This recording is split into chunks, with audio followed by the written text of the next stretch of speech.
Alright, another method of creating explosions in Lightwave is by using image sequences. And if you have any Pyromania or anything like that collections, what it is recordings of explosions. And this one is about 74 frames, and it's just real explosions with film and then brought into an image sequence, and you can use these in layout on image planes for explosions. But if you don't have any of these collections, you can create your own. And we're going to be doing that using HyperVoxels, and we're going to create our own image sequences. And the definite advantage of this is that your rendering will be much quicker. It only takes milliseconds to render an image, whereas it could take several hours to render HyperVoxels in itself.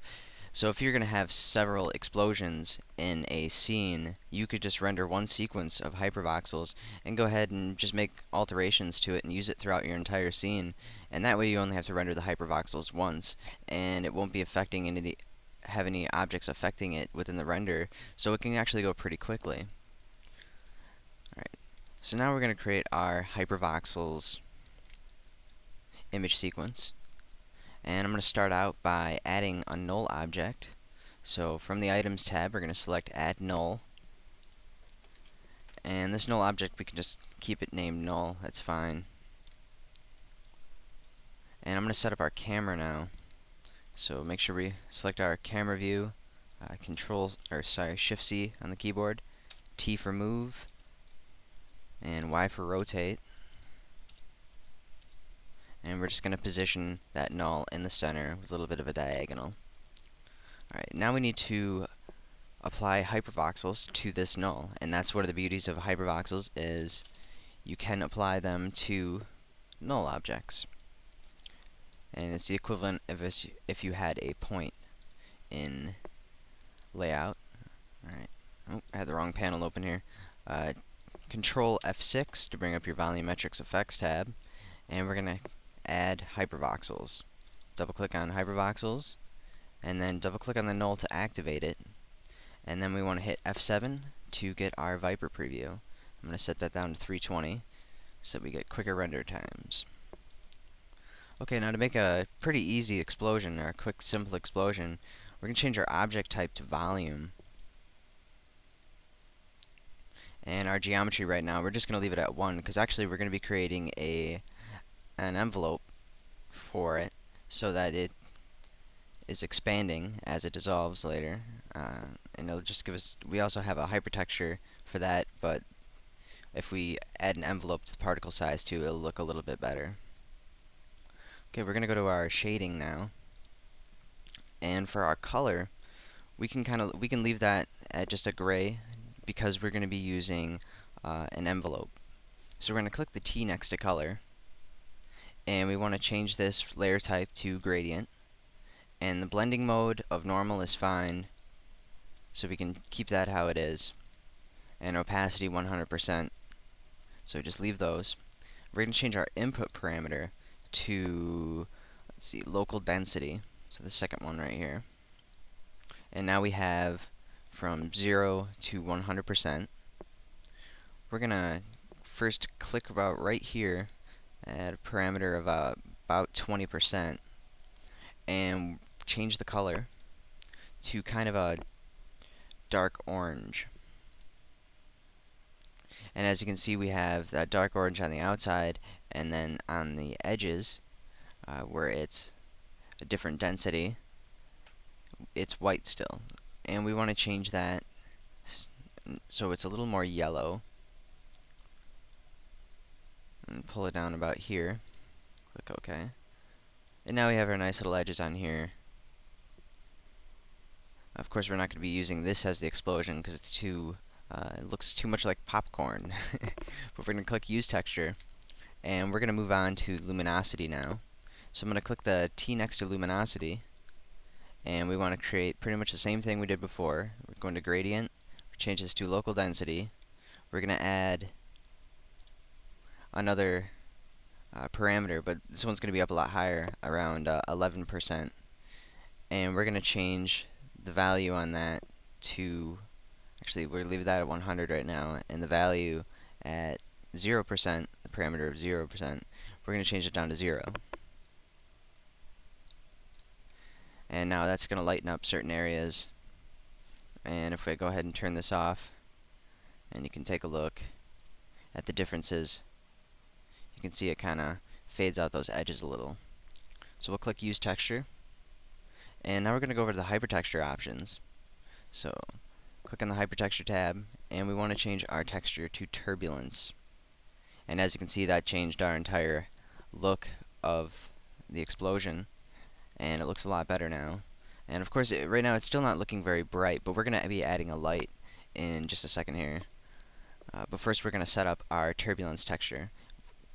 We want to change our frequencies to 0, and that way we get a nice little more action in there. We're going to change our small power to 0.75, and that also increases what we have in there. Our texture amplitude, we want to create a texture effect on this, so we're going to be using dissolve and expand. And what that's going to do is, throughout the animation, once it's reaching the end of the effect, the particles will start to expand, or each part of the full particle, the full hypervoxel, will expand and then dissolve away. We want to change our texture amplitude on this to 90.5, so it's a lot quicker, or, well, not quicker, but a more intense effect. And our effect speed, we want to slow down a little to 90.5. Or, actually, no, we'll change that to 7. We don't want it to be exactly the same as the amplitude. And for our scale right now, we're going to leave that how it is, because we're going to be changing the size of that, and we're going to be enveloping it. But I'm going to leave it how it is right now, and we're going to add that light to the scene.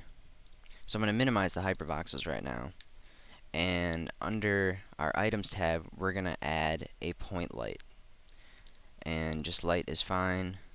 We'll go ahead and move it behind the explosion, and it's still kind of in the inside.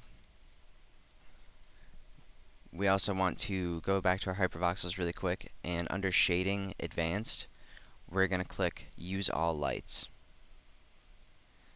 And that way it's using our distant light we have in the scene.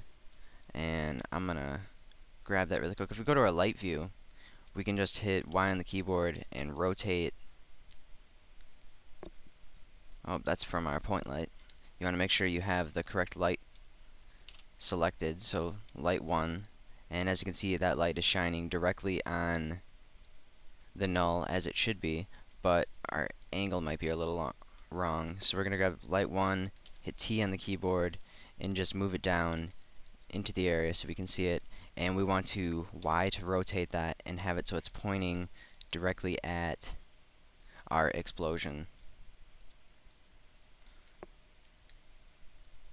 Okay, now we need to set up, go back to our hypervoxels, and actually we're going to select our light, our point light we just created, and go to our light properties, so Shift L and then hit P on the keyboard, and we want to change our intensity to 150%, and we can close that, do a test render, and as you can see, it's looking a lot better now. It's looking a lot more like an explosion, and just adding that little light in there can really increase the effect.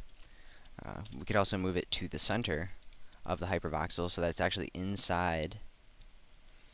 But you really just want to play around with it to see exactly what lighting quality you want and how you want it to look overall. But now that we have another light in the scene and pretty much have a point light inside of the hypervoxel, we want to change our illumination. So we're going to change our illumination to Raylight. And now, as you can see, we get those nice dark spots in there and those black pieces, so it's less luminance overall. Because if we had some of our settings, if we had our luminosity higher, you would notice that this would pretty much almost wash out to a full white or yellow. So by changing the illumination to Raylight from what the default is, it makes a big difference. And you want to use Raylight whenever you have a point light or any light within an actual hypervoxel. It'll just give you a lot better look overall. Okay, we want to also go to our light options, and the default for the distant light is 100%, and we're going to leave it at 100% because that seems to be fine, and everything seems to be rendering okay, and it looks alright. We want to change our hypertexture now, because if we watch the animation and the way we have it dissolve out as we get later into the frame, as it's dissolving, it's actually getting smaller, and just the overall effect of our texture, we're going to want to change the size so that it actually gets smaller, because as you can see, we still have these big, large pieces in here towards the end of the animation, and we want it to be more fractal-like and a lot smaller. So we're going to change the envelope on that. But first we want to change the size of the geometry, because of course if we have an explosion, it's not just going to start out at this size. So we're going to go to geometry, and we're going to click the E next to particle size. And now we have a graph editor, and we're going to make a few changes to it. I'm going to go ahead and change our animation to 65 frames just to give it an extra 5 frames. And we'll close our graph editor and open it back up so that takes effect. And as far as our size, we want to start out at 0. So I'm going to click this little arrow thing down here so we can get our views back, or our editing options, because I had that minimized, which you can do just by clicking this little arrow. For frame 0, I'm going to set the value to 0. And that way, if we render now, you'll see there's nothing. And that's how we want to start out. And now we're going to add a key at around frame 18. And I clicked right on 18. And we can just move this up to 1 meter. Or we can just type in a value of 1 meter. And I'm going to create a frame at frame 60, or a key at frame 60, and change the value of that to about 2.5 meters. Oops. And I also want to create another one about right here at frame 46, and I'm going to change the value of that a little, just so we get a nice a little more curve in here. We could also go ahead and, if you wanted to, if you're a little more advanced, just grab this point, change it to Bezier spline, and you could just pull out that side right there, and that way you don't have to add a point, and you get a more flowing curve. You could also do the same thing down here, but we're going to leave it where we're at right now.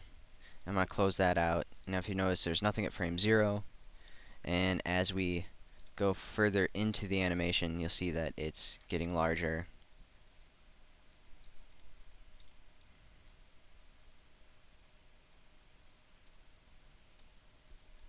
And that's kind of taking a little longer to render once we get farther into the animation, but of course our effect is getting much larger and we're a lot closer to it. Another thing you want to keep in mind when you're making your image sequences is that your camera is far enough away from the object, because you want to make sure, I'm going to go ahead and cancel this render right now and minimize our Viper and minimize our hypervoxels. We want to make sure that our camera is far enough away from the hypervoxel that we get a black area all the way around the hypervoxel. So when it renders at its biggest point, there needs to be black completely around, and we can't have it touching the edges. And the reason for that is once we apply it to the plane in the animation, our small little box plane or one polygon plane, which I'll be showing you in a little bit, if it's touching the edges, the transparency it's going to show that cutoff. So you have to keep in mind that what you see in your render is what you're going to see on that plane. So we can't have anything going outside of the frame. And I'm going to pull up our Viper again, and this seems to be one of the biggest points of the animation. Once the dissolve hits, though, it gets a little bit larger. So we want to pull our camera back a little. So we're going to select our camera, set it to frame 0, make sure we pull it all the way down to frame 0 so we're not creating any keys, and Shift-C, so we have the camera selected, T to move it, and we're just going to move it back. And keep in mind too, you can always just render larger. If you really wanted to really make sure it's in view, you could pull it back real far and then just do a really large render. But of course, I wouldn't recommend it because then the overall image sequence is going to look weird because of it, and you'll have to create a really large plane. Okay, and we'll go a little bit bigger. And as you can see now, we have everything in the frame, and nothing is going to touch the outer edges, so that way we won't get any seams, and overall everything will look okay. Alright, now I want to create that envelope now for the hypertexture. So we're getting more sort of gritty look once we get towards the end of the frames. So if we go to our hypertexture options for this null, and for scale, so we're going to be making our changes on the scale here, and hit the envelope. We want to start out, we're going to change our start value to, I'd say about 1.3 meters, or actually 1.5 meters. And I'm going to go ahead and zoom in here too. Actually, click on this and move the mouse upwards so we can see the full view from around 0 on, right there. And we're going to be moving downward with this. So we're going to take our last frame and make sure we click this little key in the plus to create our key, and change our value to about 0.5, so 500 millimeters. And we want to create another key at around 42 or so, and then increase the value of that to 1 meter. And that's pretty much it for the graph. Of course, if you take a look at our other axes, it only applied to, if we pull this out, we can see what axis we created here. And we're on scale Z, or scale X. So what we want to do is we can just go to copy, and then click on the other axes and paste it. And using the copy and paste option will speed up your time for creating graphs and keep the effect overall the same. So now we're going to close out that graph and now render the frame a little. And you can't really see too much of a change right now because at this point of the animation we're still at 1, which is where we were before. So if we move down a little bit farther, you'll be able to see a difference in the overall texture, and we have a little more bits and pieces in here, and it just looks a little more interesting. And if we go even to the earlier parts of the frames now, since we increased our texture, we have some changes on the actual voxel. But overall, this explosion looks pretty good. So I'm going to go ahead now and create a preview of it so we can see the animation. Alright, now if I play that preview, you can see we have a nice explosion. And it looks like it's pulling a little at the end. And that's mostly because our change in our particle size, how we have that fall off right there. So if you wanted to, you just grab that and make it a little more, or a little less curved. And then if we were to render that, you'd see that it kind of slows down. But overall, it's a pretty nice looking explosion, and it'll work really good for an image sequence. What you could also do, if you wanted to make it a little more interesting, instead of just using one null, you could go ahead and clone the null a couple of times and move them around throughout the scene. And actually we have a scene in here where we've already done that. I'm just going to load that up.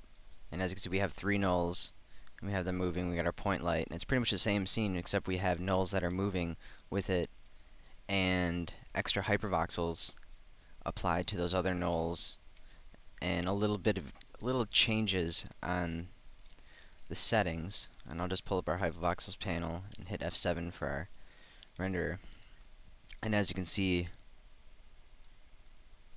I'm going to free that preview. You get a little bit different effect when you add on there. Of course, it increased the value because we have the nulls so close to each other. But the changes I made were mostly to particle sizes. As you can see, this one has a lot different effect. And it kind of fades out a little bit quicker. And then our first one, or our second one we have over here, it adds a little bit more to it. And now if we change this to scene preview, you'll see them all together. And if we scrub through, you can see these little parts over here, and that just lets you kind of shape your explosion. If you're looking for a specific shape, you want it more elongated and not just a round spherical hypervoxel. But overall, looks really good. Starts out at a black frame, and in this case, since we have a couple of explosions in here and they start out at different points, we have small little bits in here, all starting and then combining. So three of them, three little points combining. But most of these early frames you won't see because they'll be inside of an object when you're exploding it. So you really don't have to worry about that. Another thing you want to keep in mind is your rendering for the final render. You are going to want to start it at frame 0. And the reason for that is the way we designed it at frame 1, there is our hypervoxels are coming in. You could also go to the particle size and add a frame at frame 1 and set it to 0, and then you don't have to worry about that because the default, if we go to our render options, Control Shift and then right mouse click, go to render options, first frame is 1, and if we did set it to 0 and rendered it as an image sequence, your sequence would start with frame 000 or however you set that up. So if you want, you could just change your envelopes to match up to the fact that you're starting rendering at frame 1 and not frame 0. Okay, so I've already gone ahead and rendered this. I'm going to clear the scene, and I'm just going to go up to the image editor, and now I've already loaded in the first frame of that render, which we have C000, and that's because we started rendering at frame 0. And we're going to change this to sequence, and now we have our explosion rendered as an image sequence. If I double click on it, I can show you the full frame. As you can see, we have lots of space around that explosion, and that's going to be better for our transparency, and I've rendered it at 800 by 600. So now we want to create our image plane to map that to. So we're going to go to Modeler and create a box, and we just want to pull it out a little right now. It doesn't really matter on the size until we hit N and pull up our numeric. Now we want to change our size to match up with the sequence. So we know it's 800 by 600, therefore we can type in the width of 8 meters by 6 meters, and that will give us our correct ratio so that the image sequence is not being stretched at all on that polygon. And we can flip that polygon so it's facing the correct direction. Hit Q on the keyboard, and we can give it the explode surface name. And what you might also want to do is go ahead and copy this and paste it onto another layer and call it explode 2, and that way you can have more than one explosion in the scene. And depending on how many explosions you want, it depends on how many planes you're going to need, because each plane is going to have its own surface name. So for this first one, we already kind of have it surfaced, but that's alright. And as far as scale goes, by doing 8 by 6 meters, it might be quite large, but you could just hit Shift H and size it down.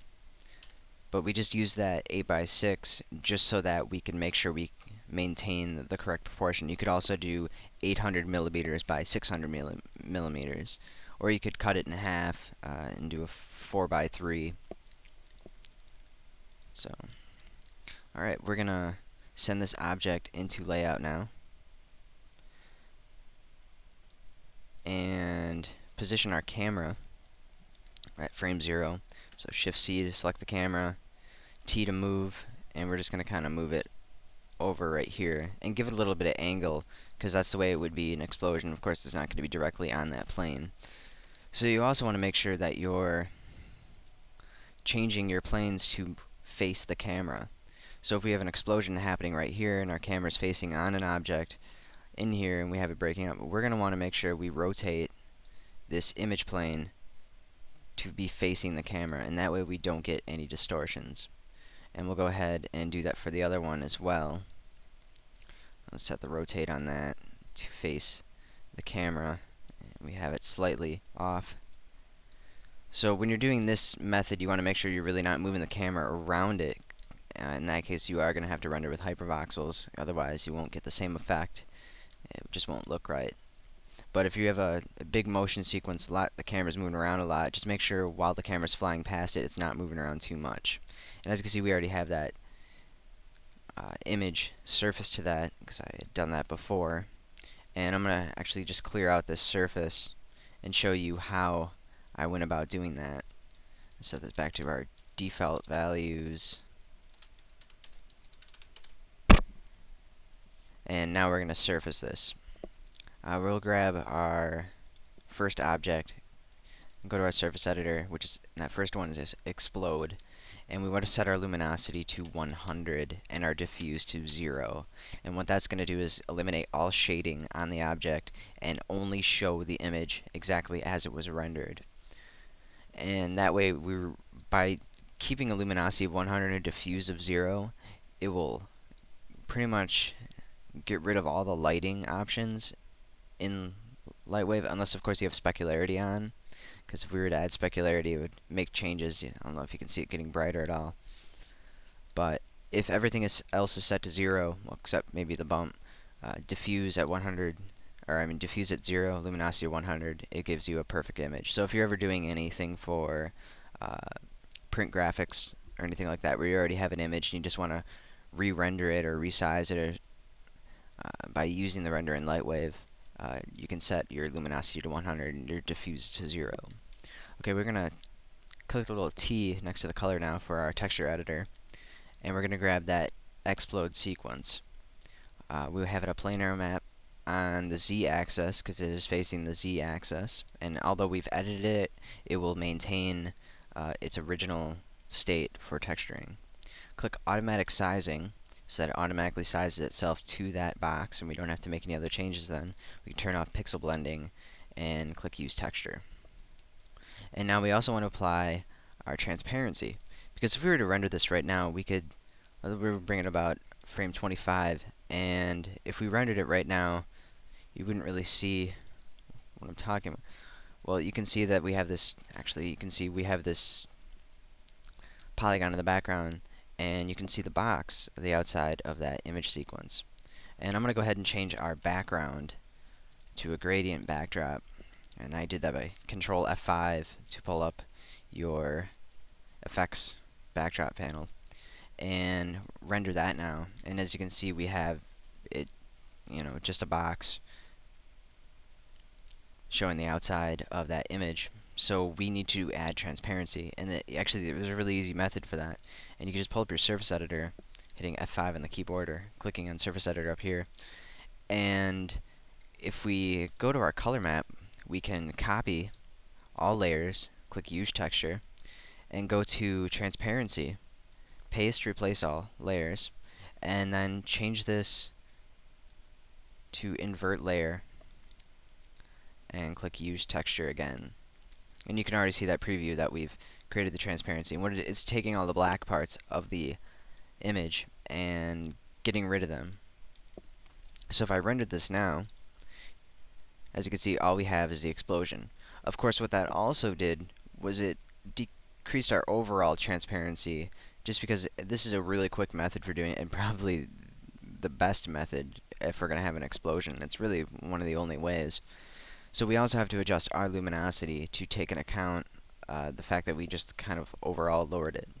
So if we go back to our surface editor, we can up our luminosity to 125 and then render that. And now we get sort of our brightness back to the way we had it. Now let's say you're creating several explosions in the animation. Well, what we can do is actually go to our surface editor, copy the explode, and paste it onto explode 2. And that way now we have two explosions, but if you notice, they're in sync completely. Well, what if we wanted one explosion to start at frame 0 and one to start at frame, oh, let's say 20? Well, what we can do is go to our image editor and grab that HV explode sequence, which I've included on the DVD, and clone, duplicate, and there's a plus next to it showing that it's the clone. And we can change our start frame, which is right down here, to frame 20. And now, if we scrub through, actually, we still need to set it up in the surface editor. So if we go to our color map, we'll change this to the sequence with the plus, click Use Texture, go to our transparency, and set it to our other sequence. And now, if you take a look, we have our one explosion starting at frame 20, and our other one starting at frame 0. And this way you could just add the same explosion throughout an entire scene. You also want to make additional edits to it. Let's say, since these are right next to each other, they obviously look like the same explosion, so we want to edit it a little. So we can just go ahead and add some bank to it. And now if we pull it out a little, you can tell that they look a lot different. And just adding a little bit of bank can really change it up to make it look a lot more different. What you could also do is turn on double siding and go ahead and change the heading all the way around to the other side, and that will also make a difference. But now even if we overlap these, so if I go ahead and overlap this one right here, we'll adjust our rotation so it's facing the camera, and go ahead and move it out just a little bit more. And I've created a keyframe, but that's okay, because we're not really creating an animation right now. And you can render that, and you can see it looks pretty good. But usually during an explosion, you're going to have a white point in the center, or a nice brightness to really start out with. And if you really want to keep the rendering low, this is the only time I would ever suggest really using a lens flare for explosions. At least if you want to get a good result, because lens flares can be not very realistic, depending on how you use them. If we add a point light right now, click OK, and position that. And like I said, I'm not really worrying about the fact that we're creating keyframes, and we just want to put that about right here in the center of that explosion. And if we go to our light properties, select lens flare, and actually we can turn on our lens flare options in layout too, to kind of display what we have. And it's not extremely accurate, but it's pretty close. So if we hit D on the keyboard, we'll get our display options, and we can change or check off the where is it here? Oh, that down on the bottom, OpenGL lens flare. And now you can see that lens flare shows up in layout. And you can also see the ring in there too. I'm going to change this to perspective. And if we change it to perspective view, then we can't see that lens flare. And that's because it only shows up in the camera view. And like I said, I'm not worried about editing or changing the animation right now, so creating keyframes is not really a big deal. I'm going to go ahead and render this now with that lens flare in there. And we just have that little dot in there right now. So we'll have to make some edits. So we'll pull up our light panel, lens flare options, and we can change our flare intensity, which is going to be our overall value. But in our view, it's not going to show the full intensity. If I change this up to 300, it shows it quite bright, but if we rendered, it's going to be a little off from what's shown. And as you can see, it's obviously a lot brighter when you render it than it is showing up in layout, but it is really close. So we'll set that to 200. You can adjust your streaks of your lens flare, the intensity of them. If we change our intensity to 1, it does show up in layout. We can turn off central glow if we wanted. There's that red outer ring. I don't know if you can really see it. If we change our intensity a little lower, maybe we can see that. You can see the ring. There's a little ring around right here. We can turn that off. You can see it's kind of showing up right there. We'll turn that off. We'll turn off our red outer glow. We'll up our intensity back to 200, and we'll go ahead and render that. and see how that looks.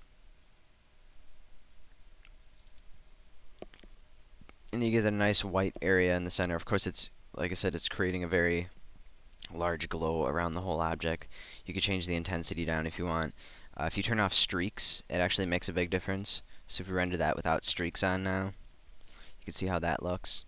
And it's still pretty bright, but we don't have those weird streaks in there. Of course, you can, like I said, you can edit those to whatever intensity you want. 0.025, make them real low. You can change their density. There's also a star filter. And if I render it with a star filter, we'll go to, I'll show you a 4-point. And then you get those nice cross effects. You could go all the way up to a 10 plus 10. And if we render that, we'll get quite a few in the star filter here. So it's just something to play around with. You can use envelopes to animate your lens flare. Just how we edited our envelopes before, even with just using the HyperVoxels, just to brighten up when the explosion happens and, you know, when it fades out. And it's just, it can add a nice little effect.